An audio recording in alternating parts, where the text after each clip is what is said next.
Hello and welcome back. This is video number 1, which is the introduction. So what I want to do right now is to give you a quick overview of what's inside this video course. That way you're going to get a bird's eye view of the whole course as a whole. This is video number 1, which is the introduction.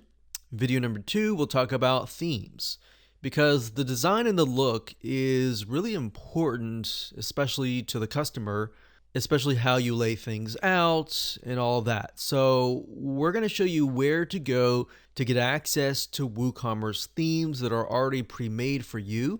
That way you don't have to create it from scratch or hire anyone to create it from scratch, and you can simply purchase it, download it, upload it, and you're good to go.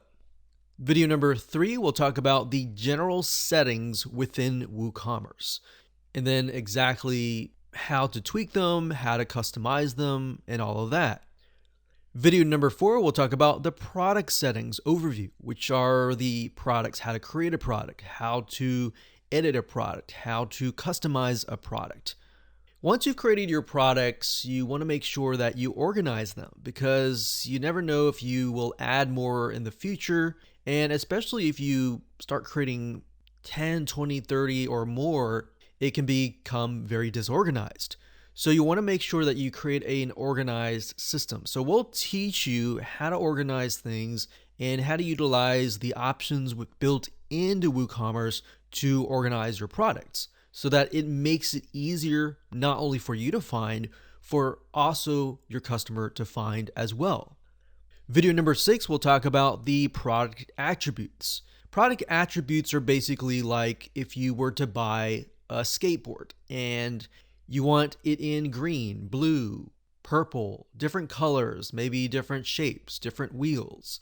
That is what we call product attributes. And of course, in video number 7, we'll talk about expansion. What we mean by that is, how do you go beyond the core foundation? Let's say, for example, that you want to run subscriptions, or you want to expand on that. You want to do marketing. You want to install different aspects beyond just the basics. So how do you go about doing that? Video number 8, we'll talk about how to automate tedious WooCommerce tasks. Let's say, for example, that after somebody purchases an item, you want to add them to a Google spreadsheet or add them to your list, or you want to do something very specific that takes a lot of time, something that you can't really be there 24/7 to actually do.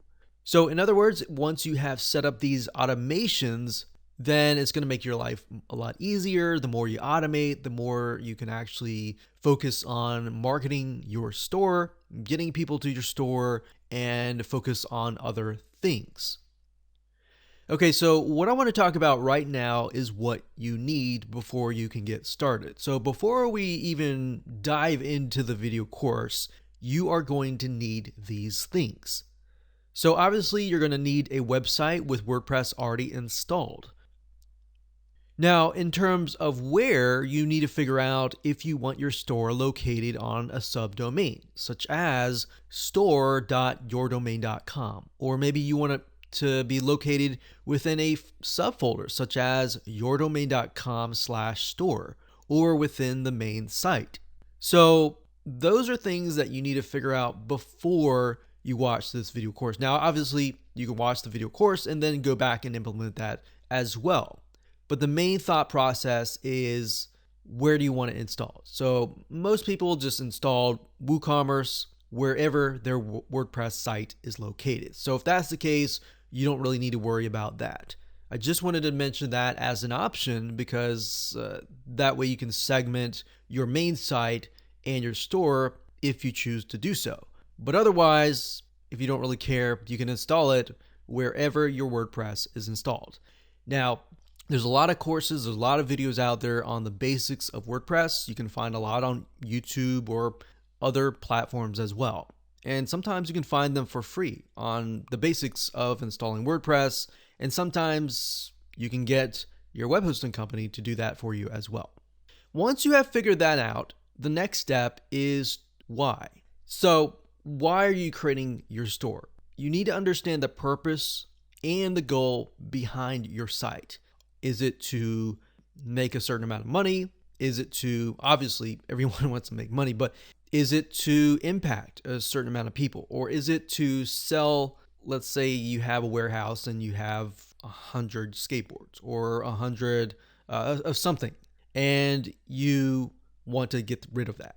So what is the purpose? You want to write that down because you want to figure out in months' time after you set up your WooCommerce site if you've actually reached those goals. So this is kind of a little bit of goal setting, but you really need to figure that out before you actually start your site. Because as you start your store, you can begin to implement things that will actually help build upon that and help you reach that goal, if that makes sense. And of course, the what. What covers an idea or mind map of how you want your site to look like and, of course, to work together. So basically, you want to connect the dots, figure out what your site needs to do. There are many different mind map softwares out there. You can go to Google, type in free mind map software or mind map software or flowchart software, whatever you want to do.